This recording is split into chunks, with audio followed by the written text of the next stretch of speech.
예, 여러분 안녕하십니까. 승선아 TV입니다. 윤 대통령이 과연 그 탄핵 소추에서 살아나올 수가 부활하고 복귀를 할 수가 있을까? 아니면 탄핵을 당할까? 이런 것에 대해서 굉장한 지금 논란이 있는데요. 언론의 이 편향적인 아주 방송을 보면은 상당히 절망적인 것이 있는데 자세히 들여다보면은요.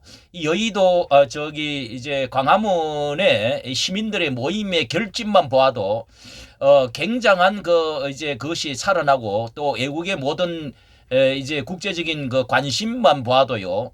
대통령이 외교를 워낙 잘 해놓아 있던 것에서 이재명만큼은 안 된다 하는 것이 확산되어 있고 그래서 이 부활 복귀를 확신케 해주는 5가지, 6가지를 제가 말씀을 드리도록 하겠습니다. 우선 이 대통령의 이번에 이제 두 번이나 이제 여론조사가 나왔는데요. 상승 곡선을 그려서 24%를 올라갔다가 그리고 다시 31% 여론조사가 나왔다. 동시에 여기 뭐 갤럽이라든지 이런 것은 지금 일주일마다 한 번씩 발표를 하는데 발표도 하지 않고 지금 이렇게 머뭇거리고 또 감추고 있다 하는 그런 이야기도 리얼미터하고 갤럽 그렇다고 합니다. 그런데 이 여론조사를 다시 해보니까 이렇게 급등하고 있다는 통계도 나오고 있다 하는 점을 우선 말씀드릴 수가 있는데요. 재집결하는 것이죠. 보수파가 다시 개멸해서는 안 된다. 죽어서는 안 된다. 매는 맞아도 죽어서는 안 된다. 이제 이런 것인데, 자 우선 한번 윤석열 대통령 지지율이 17%뭐 이렇게 이제 최저선을 이야기한 적이 있었는데, 자 요것이 입력이 12월 18일 날 나온 건데요. 윤 대통령 지지율이 24.6%, 4.6% 반등했다. 좋은 CNI, 좋은 CNI에서 했던 것인데 한번 알려드린 적이 있죠. 24.6%, 24.6%, 예, 14일부터 16일 조사를 한 것인데요.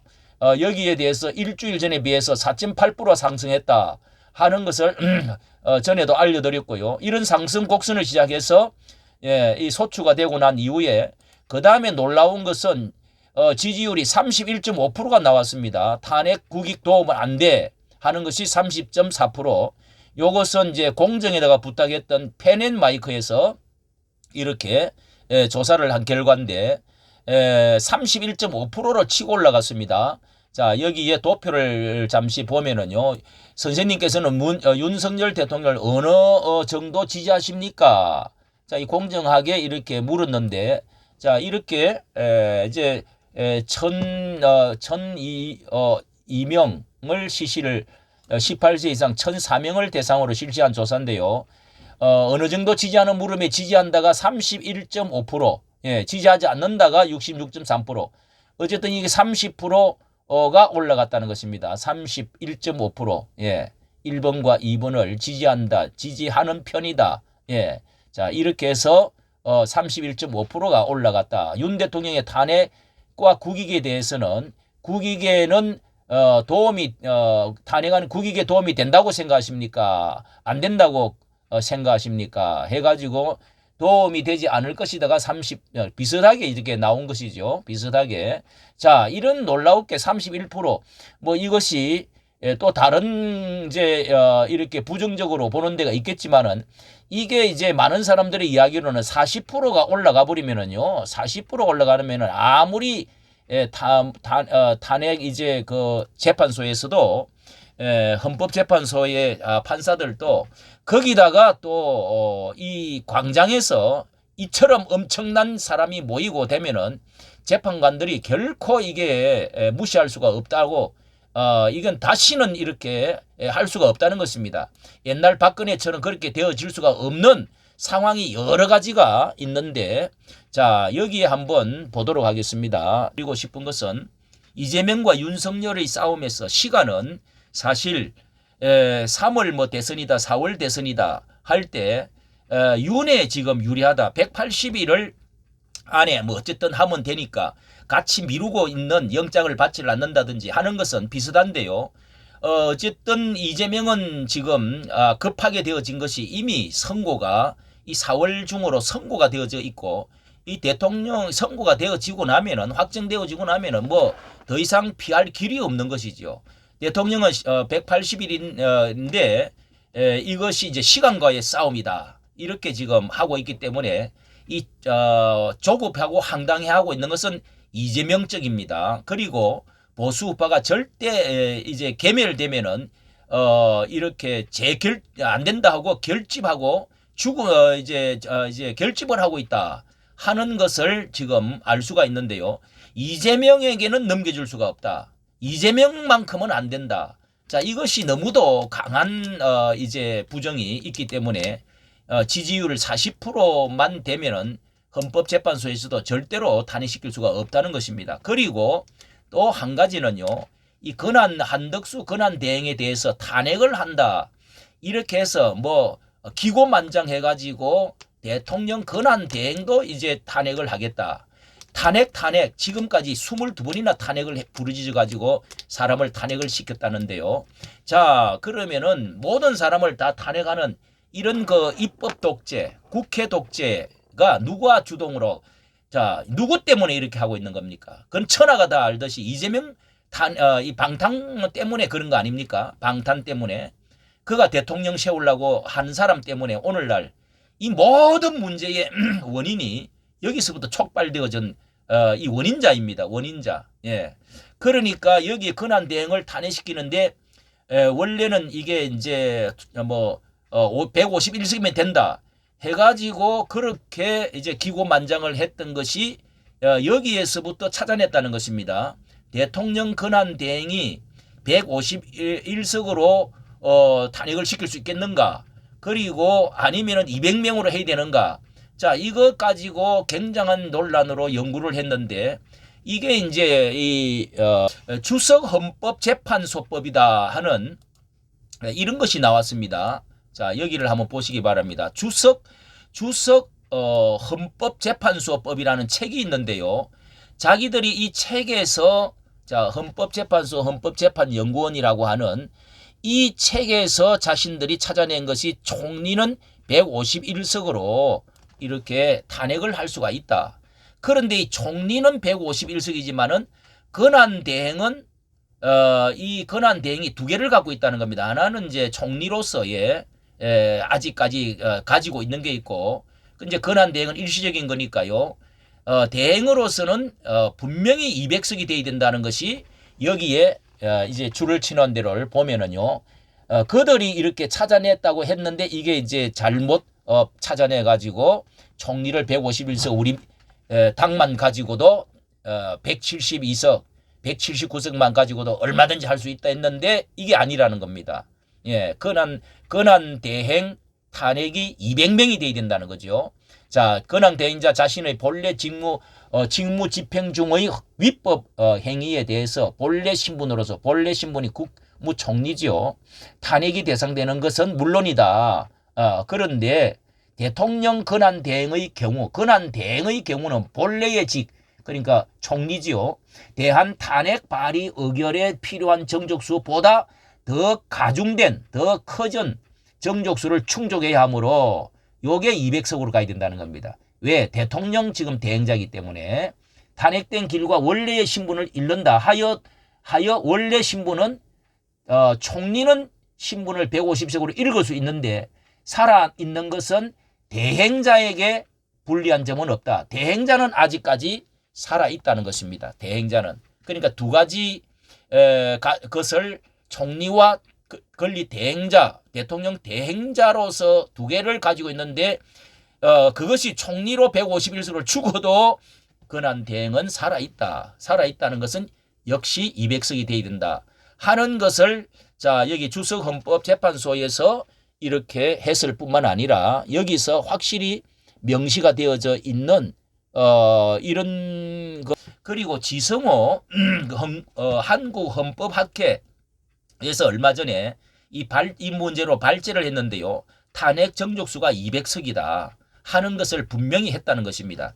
자, 이렇게 해서 피할 길이 없는 상황이 됐고요. 그 다음에 헌법재판소에서 이제 6명으로 현재 있는 그들이 만들어 놓은 6명으로 이 고정시켜 놓은 것으로 할 것이냐 아니면은 국회의 모서로 3명을 이렇게 해가지고 이번에 3명 마은혁, 정계선, 조한창 이 세 사람을 이번에 청문회를 해가지고 정했습니다.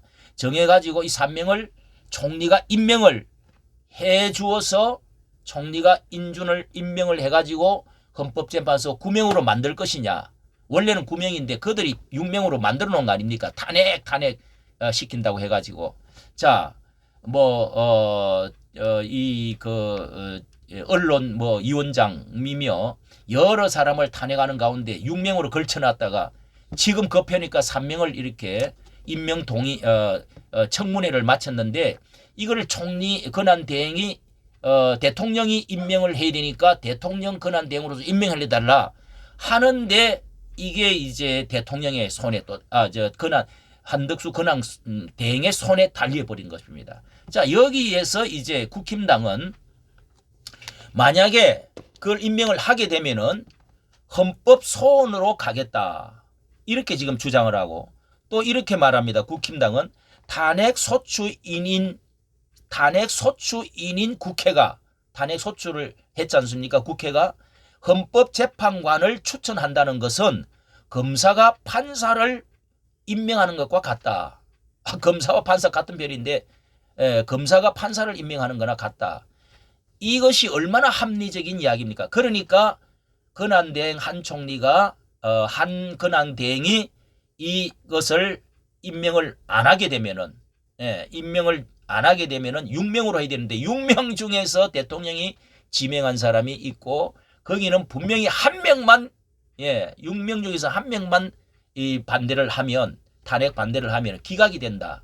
이것이 이제 전부터 있어 왔던 법이라는 겁니다. 그러니까 얼마나 지금 이게 조급하고 난리를 치고 자 그러면은 이 사람들이 자 한덕수를 그러면은 쳐낸다. 탄핵을 시켜놨고 그다음에 다음 차례가 이제 경제부 총리 부총리가 되는 이 최상목 이 경제부 장관이 다음 차례라고 합니다. 그다음에 조규호 그다음에 이렇게 해서 내려오면은 지금 탄핵돼 가지고 해가지고 입건해가지고 이제 대가 있는 사람이 권한 중지된 사람이 전체 21명 중에 5명만 더 없어져 버리면은 4명인가 5명을 없어지면은 이게 이제 완전히 국무위원회 모든 것이 다 해체가 된다는 것입니다. 자, 그래서 역풍이 불 수밖에 없고 그렇게 가기로는 너무도 국민들이 기가 막히게 하는 거죠. 그 다음에 하나는 미국이 또 깨어나고 있다는 것입니다. 한미일 공조가 너무도 잘했다.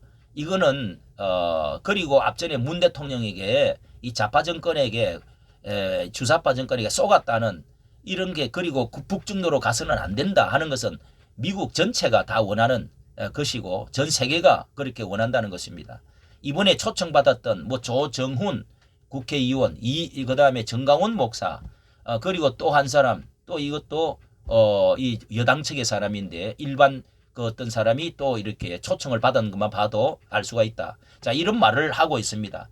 자, 그다음에 무엇보다도 이 여론전이 지금 어떻게 옛날에는 그냥 박근혜 대통령 때는 헌법재판소로 바로 가버렸는데 이렇게 전체 광풍이 불어가지고 손쓸 새도 없이 그랬지만 이번에는요 다릅니다. 촛불 행동과는 광장에서 아무리 그들이 외쳐도 싸움에서 이긴 적이 없고요. 이 광화문 광장에서 정강훈 목사님을 중심으로 한 이 대국본 자유통일당이 이렇게 모임을 가졌는데 이 촛불을 완전히 꺼버렸습니다. 배 이상 3배나 많이 모여버렸습니다. 이번에 대첩으로 지난 토요일 날 모였는데 완전히 제압을 해버린 것이지요. 자, 저들이 아무리 민노총하고 모이고 탱크같이 트랙터를 몰고 온다고 한다고 해서 자, 여기에 지난번에 문재인 대통령도 청와대 앞에서 그 숫자를 어마어마한 숫자가 모여가지고 참 1년 동안 몇 년 동안 계속 했는데 이 끌어내리지를 못했습니다. 자, 이게 그 시민혁명을 일으키려면 저는 개인적으로 적어도 이게 잘못하면은 이재명과 그의 그 더불당과 그리고 재판소 이런 데 가가지고 이게 한번 모였다가 흩어지는 갖고 될 일은 아니다. 이 숫자가 말을 해주지만은 전체 결집을 시키고 좀 더 이재명처럼 그 당처럼 이석기처럼 싸울 수 있는 이것을 자 이재명 측은 아주 그냥 무리를 일으키고 문제를 자꾸 일으키고 해야 이 사람들은 살아난다고 그래요. 그러니까 이 우리 점잖게 싸워 갖고는 될 일이 아니다 하는 점에서 조금 싸움의 강도를 좀 더 달리해야 된다 하는 것을 좀 강조하고 싶은 생각이 납니다. 이번 토요일 날 어쨌든 완전히 이번에는 정말 전 목사님 말대로 이 진짜 이제 광장에 꽉 메워서 저 청계천까지 다 메워가지고 아주 뒤덮어버리고 횃불을 꺼버리고 이제 이 모든 것은 기울어진 것을 확실히 운동장 앞전에 조국 그 사태를 통해서 서초와 이 광화문 싸움에서 대첩에서 이겼지 않습니까? 그래서 지금 이렇게 감옥까지 조국이 가고 이렇게 지금 대통령이 바뀌고 했는데 이번 이게 또 이렇게 이번에 한 번 더 이런 기회가 왔습니다. 자 이번에 윤 대통령이 살아나면은요 우리나라의 새로운 국운이 시작되어진다. 자유 통일로 가는 일이 새로 시작된다. 이재명은 그냥 이렇게 가는 겁니다. 자 이게 그만큼 지금 중요한 시기에 하나님의 손길이 어떻게 역사하시는지를 두고 보고 싶은 생각입니다. 이까지 정치 감사합니다.